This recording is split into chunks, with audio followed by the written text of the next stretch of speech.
Assalamu alaikum friends, this is Minaj Ikram. I hope you all are doing well. Welcome to my channel. Today we are going to learn how we can use SmartPls for SEM analysis. Believe me, SmartPls is a very fun and easy to use software.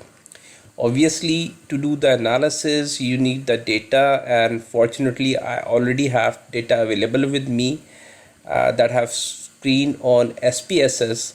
If you want to learn how you can screen your data on SPSS, you can follow my already uploaded videos on YouTube, and I've already made a video how you can transfer your SPSS data to SmartPls.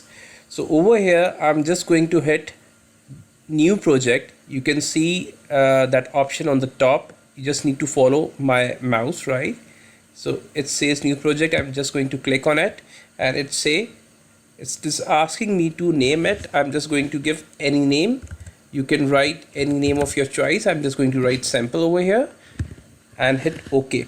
Now you can see I have a new tab over here which says sample, and I have two options below that. One is double click to import the data, and other is shape and it says sample.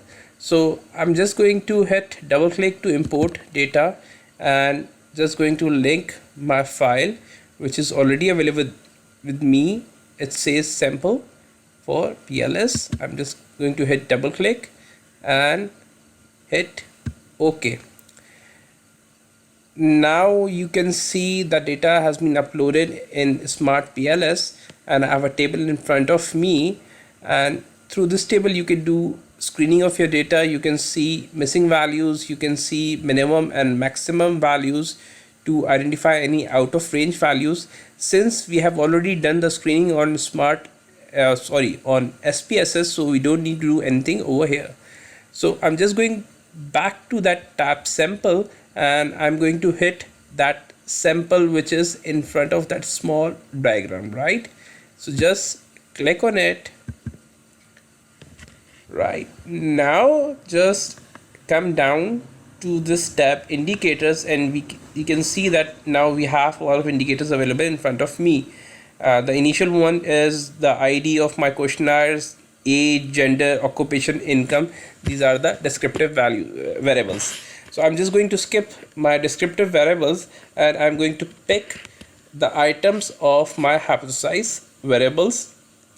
Okay, so I'm just going to select all the items of one variable like that. Okay, and just going to click and drag it over here. Now I would suggest you to rename it so you can easily recognize your variable.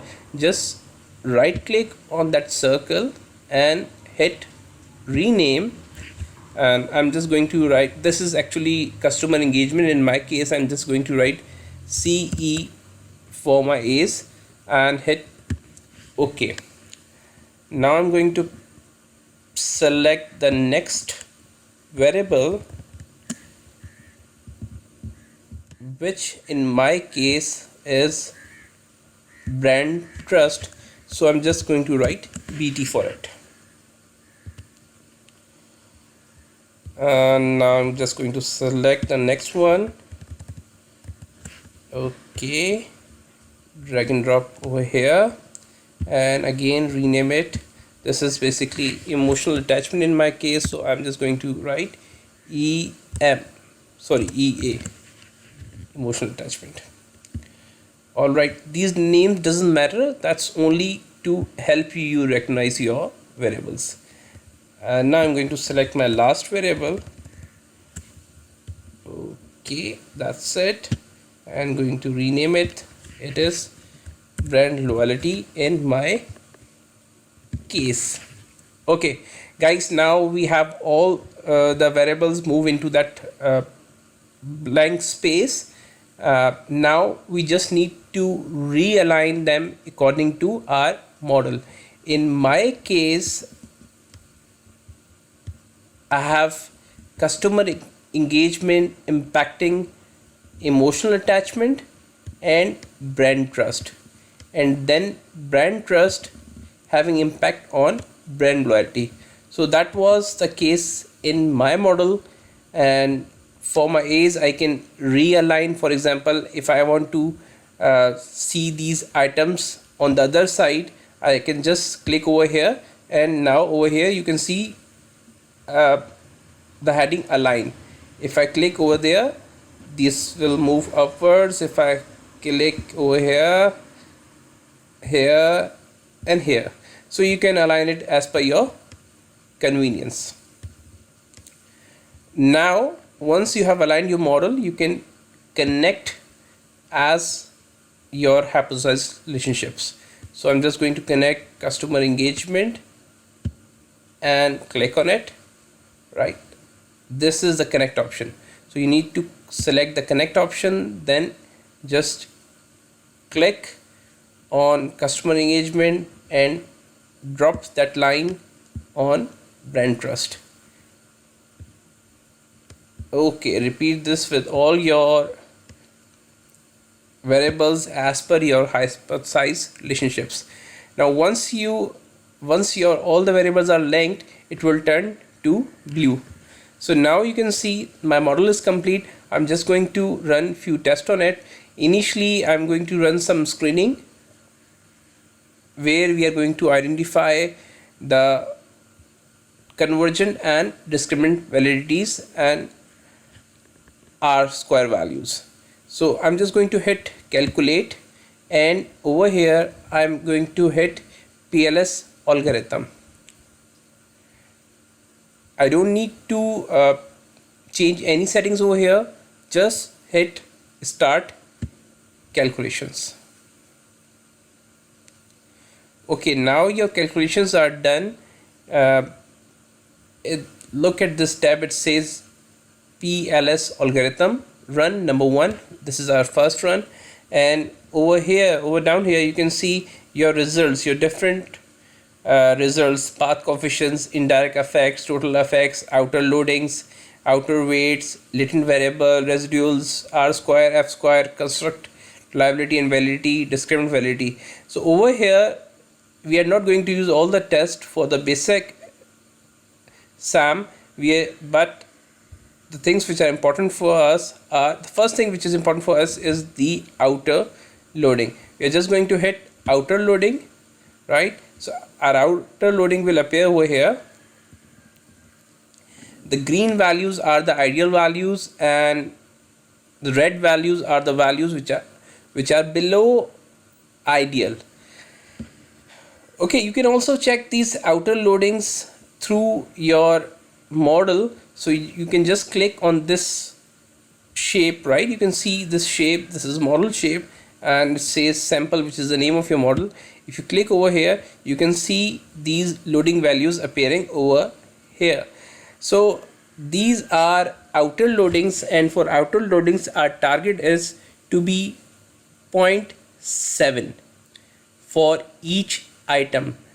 That means that item is representing your variable to the significant level. However, values up to 0.65 are generally acceptable. So right now we are going with the ideal, and to make that model ideally acceptable, I'm going to delete any values below 0.7 starting from the lowest values. So if we look at our model, we can see that the lowest value is in brand loyalty, and that is in the third item BL3, which is 0.653, and I'm just going to first I need to select that option of select from here. Okay, once I've clicked on this option, now I can select any item from my model. So I'm just going to hit BL3 and click delete. Remember that value was in acceptable range, you can use it, but since I have a lot of items with me and I want to show you how you can delete the items, that's why I'm deleting it. Okay, once you delete one value, you need to rerun your test. Now jump back to your model, and now you can see that all the values over here are above 0.7, and the second lowest value we have is this one, which is 0.628, which is again below 0.7. Once again, I'm repeating, I don't have to delete it, but just to make you learn that how you can delete it, and since this is below 0.7, I'm deleting it. Okay, now again I have just selected it and clicked delete. Now once again I have to rerun the test. Every time I'm going to make any changes in the model, I have to rerun the test. Just remember, we need to have at least 2 items for each variable to make our SEM analysis possible. Right now we have lot of items for each variables. So once we are done with our outer loadings, I'm just going to click back on PLS algorithm, and I'm going to tell you some other test. If you're just going to jump on outer loadings, we can see that everything is green now. That's a very good thing about SmartPls, that through color it shows you which values are acceptable range or ideal range. The second thing we are going to check is R-square values. R-square values ideally should be more than 20%, right? In my case, brand loyalty is 0.523, that means 52%. Brand trust is 0.27, that means 27%, and emotional attachment is 0.34, that is 34%. Remember, R-square value shows the prediction power of your dependent variables. So over here you are just going to see the dependent variables. It is going to tell you that how well your independent variables are predicting your dependent variables. If we just jump back to the model, we can see that we have customer engagement as independent variable. Emotional attachment is dependent on customer engagement, but it is independent for brand loyalty. Brand trust is again dependent on customer engagement but independent from brand loyalty, and brand loyalty is our final dependent variable. So there we have 3 independent variables, and if we jump back, we can see we have 3 R-square values of our dependent variables. So once this step is done, this test is in acceptable range. Next thing is we are going to check is construct liability and validity.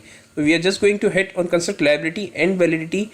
That basically tells about the reliability of your questionnaire. I'm not going into the depth of it. If we want to understand about the construct liability and validity in detail, you can write me in comments, and if I get significant comments, I'll make another video to explain that thing in detail.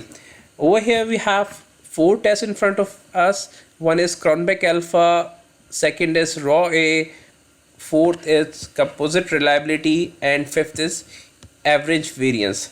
As per the literature, the ideal range for these tests is for Cronbach alpha, the values has to be greater than 0.7. Same is for raw A, same is for composite reliability. In case of average variance expected AVE, the ideal value should be more than 0.5, right?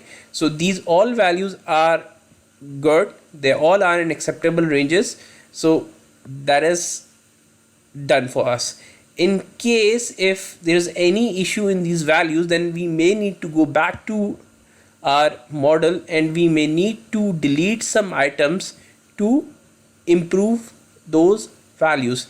For example, just in case that if we can see that emotional attachment is below 7, just in case, so we need to go back to our model and we may need to delete some items which are having lower loadings of emotional attachment to improve these values, right? I hope it is clear to you. The next thing we are going to check is discriminant validity. So we are just going to hit discriminant validity over here, and in discriminant validity we have three main tests to check it. One is Fonolacker criterion, second is cross-loading, and third is HTMT, heterotrait monotrait ratio. I'm not going into the detail of criterias about these tests. I'm just going to simply explain what are the acceptable values. In general, in Fonolacker, these diagonal values has to be highest in row and column. Just in case that diagonal value 0.77 is higher than the values below, this 0.785 is higher than 0.633 as well as higher than 0.253 and 0.711. In case if that value is, that top diagonal value is not higher than row and column, then again you need to go back to your model and you may need to delete some items which are having low loadings to improve these results. Discriminant validity basically shows that your variables are discriminant from the other variables. Alright, I hope this is clear. Then we have cross-loading. Cross-loading is a very useful test, but it is a bit difficult to explain right now, so I'm not going into detail of cross-loading right now. We are just going to jump back to HTMT, and that HTMT criteria is the value has to be lower than 0.85. That means if the relationship among different variables is below 85%, that is acceptable. You may find some citations suggesting that value up to 0.9 or 0.95 are acceptable, but the ideal values are below 0.85. In our case, all the values shown over here are below 0.85, so these are in acceptable ranges. We don't have to do anything. Just in case, as I told you before, that if we find any values which are above 0.85, then we may need to jump back to our model over here, and we may need to adjust and delete some items to improve our results. So that's it for the basic SEM analysis in case of algorithm. That means our screening is done and data is ready for bootstrapping. Through bootstrapping, we are going to test our proposed hypothesis. So we are just going to jump back to the model and once again click calculate. Over here, now we are going to hit bootstrapping. Now you can see few options over here, such as one tail, two tail, percentile bootstrap, standardized bootstrap. I'm not going to explain these options over here. If you know, you can select the option which is preferred for you. Right now we are just going to leave these options as it is, and we are just going to change that subsample setting. I'm just going to add 10 and make it 5000, because 5000 is the sweet spot to get the right results. I would suggest that means that software is going to make 5000 samples. Lesser than 5000 may not be significant for good results, and if we go beyond 5000, that would be overdue. So in my experience, 5000 is the sweet spot.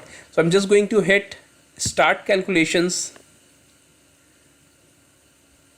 and it is taking its time because it has to run the calculation 5000 times. Okay guys, that's done.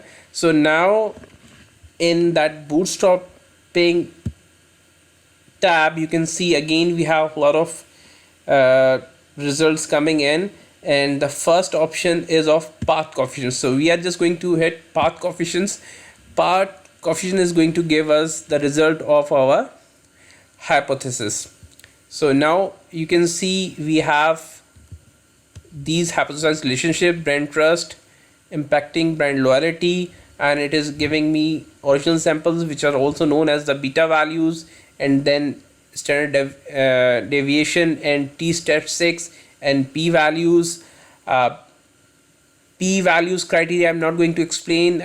If you want to learn p value criteria, you can learn from literature, or you can write me on the comments, so I'll explain it. Green values are showing that these hypotheses are accepted as proposed. In case of your hypothesis being rejected, that value is going to appear red in the latest version of SmartPls. In my case, my confidence interval was 95%, so any values below 0.05 are acceptable for me. But you can see all the values are much lower than 0.05, so these all values are acceptable. That's it for the SmartPls basic SEM analysis. SmartPls software can do a lot more than that. You can do higher order models on it, you can do moderation test on it, you can do mediation analysis on it. But for the basic analysis, I've explained this video to you. In case you want to learn the advanced tests, you can write me and I can make those videos later on. For now, thank you so much. That's it. Take care. Allah Hafiz.